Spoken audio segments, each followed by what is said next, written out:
Alright, probably remember this one. This is the Japan Gamepad, and this is the battery I have in it. And look, this thing, no tomfoolery. There's no battery connected. There's no battery connected. No tomfoolery. It's running from the AC. Watch when I unplug this. Bam! Off. So how I managed to do it? Well, you actually saw my last video where I managed to bypass. See, you can't turn it on with just the AC. So you need to make sure you have your battery with you, which I'm not sure if this will work if your battery's swelled up or the battery no longer holds a charge. But your battery has to have at least some life. So you just plug it in like that. Press the power, then disconnect the battery. And there we go. So the battery light's always going to continue to flash. It's always going to continue flashing like this. But you can see, it's working.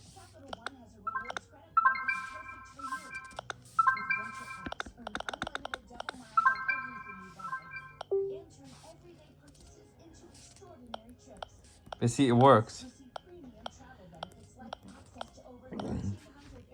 You can see that this thing is a working gamepad. A working gamepad without the battery. It's kind of interesting how Nintendo made it like this, the way where you can kind of run it off the AC. I don't know why Nintendo didn't make the gamepad be able to just be purely on the AC and not on the battery right here. I'm surprised. I'm honestly surprised. I'm honestly very surprised. Like, how did they not think about making it so that you don't have to have the battery, you could just have the AC plugged in and you could turn it on and off without having to do this simple battery check?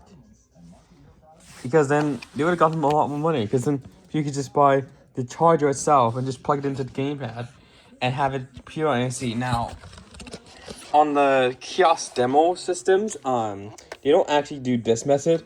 There's a head on the back, and the battery cover normally has a modification right in the middle.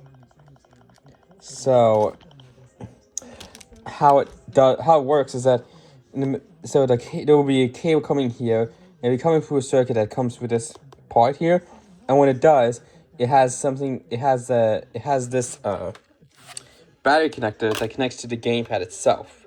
So basically, the cable itself is what's powering the gamepad, and the power button on it is non-functional because the power button's on. There's a power button on the side to turn it on, but the reason is the console itself is supposed to turn the kiosk gamepad on once it receives power. Once it turns on, then you will be able to touch it.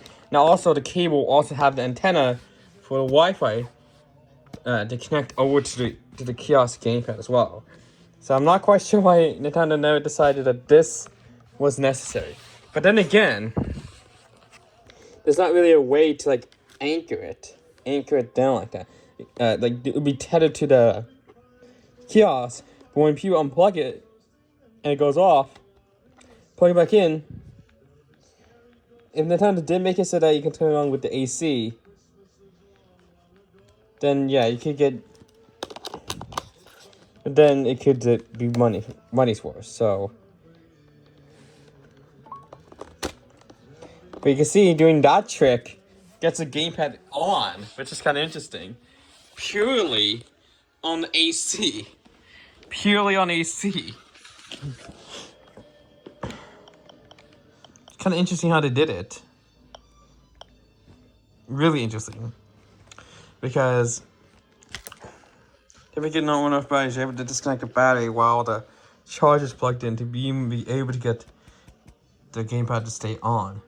Because as soon as you unplug this will turn off. So weird.